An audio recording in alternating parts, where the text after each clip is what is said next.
Now, CAD junkie aficionados will know that I love to use Modo in particular, but really any professional visualization package because it gives me the flexibility to separate out the various parts of my render on export. For example, as you can see over here in my shader tree for this kind of silly scene, I have a lot of different render outputs. These are just essentially separate channels or layers that we can get out of our image. And so we could see, for example, if I drop down this effect here, I have all of these render outputs I've created. Effectively, right now, we're looking at the final color output, or FCO as I call it. But if we wanted to see, for example, just the transparent shading, then I can look at the render output for just the transparent shading, and it's going to give me a preview showing only those areas that are transparent. And, it's going kind of slowly because this is a complicated scene, but you get the idea. Now, there is a lot that we can do with this, but you really need to know how to use these if you want to get the most out of render outputs. So first of all, let's hop over to Modo's inline help system.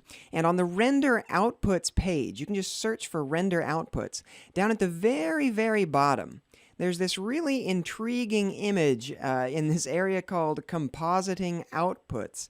And importantly, it says diffuse shading total plus transparent shading plus reflection shading plus spectral shading plus subsurface shading plus luminous shading equals final color. Okay, that's what this image is down here. It's showing us if you add up all these different parts of a scene, you end up with a final composited output. All right, that's good. So I'm going to hop over to Bridge here. I actually have two different sets of the same image exported. And I'm going to start with whatever you might have started with. So down here, for example, this is a bunch of 16-bit PNG files that are rendered out. I have the diffuse, luminous, reflection, specular, subsurface, and transparent all in one place. I'm going to take those in Bridge and head up to Tools, Photoshop, and Load Files into Photoshop Layers. And give that a second to crank. Okay, so we've put together our composited scene, and obviously things aren't looking real great just yet because we're not adding these layers together. So first of all, I'm going to take this top layer and drag it down below everything else. So we start with that FCO, or final color output layer on top, so we can see what the image is that we're trying to create here, just so we have a visual reference. But let's hide that for a second.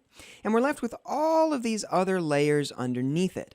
Now, we noticed in the help docs that it says we're going to be adding these together. It has a little plus sign, and that essentially is often referred to as linear dodge, and it tells you there what that's called in the help docs. But if you're working in After Effects, it'll be called add. So, if you notice in Photoshop, I have something called linear dodge, and it puts in parentheses add. So really, the real name for this is add. You're adding the R, G, and B values together, but they call it linear dodge for some reason. And you notice when I change that, all of a sudden we see the reflection layer showing up underneath, or being added to it. Now I'll take that reflection layer, make that an add layer. It's going to add that to our specular, and I could then add that to our subsurface. We'll take the subsurface and add that to our transparent. Suddenly this is looking really familiar. And then if we add that to our diffuse, all of a sudden we have a completed image that looks really close to what we want. Now if I turn on my final color output, you'll see that it's very close, but obviously the composited one is a lot darker. And the reason for that is because over in Modo, I actually rendered these individual outputs at gamma 1.0, which is what I tend to do. I rendered the final color output at gamma 2.2, which also is what I tend to do. So in Photoshop, what I need to do is actually adjust these composited layers to make them look like the final color output. So I'm going to add an adjustment layer, and we'll add an exposure layer to this and set the gamma correction to 2.2. Now, if I turn off my final color composite, the composites underneath look very similar. Turn this back on. Very, very close.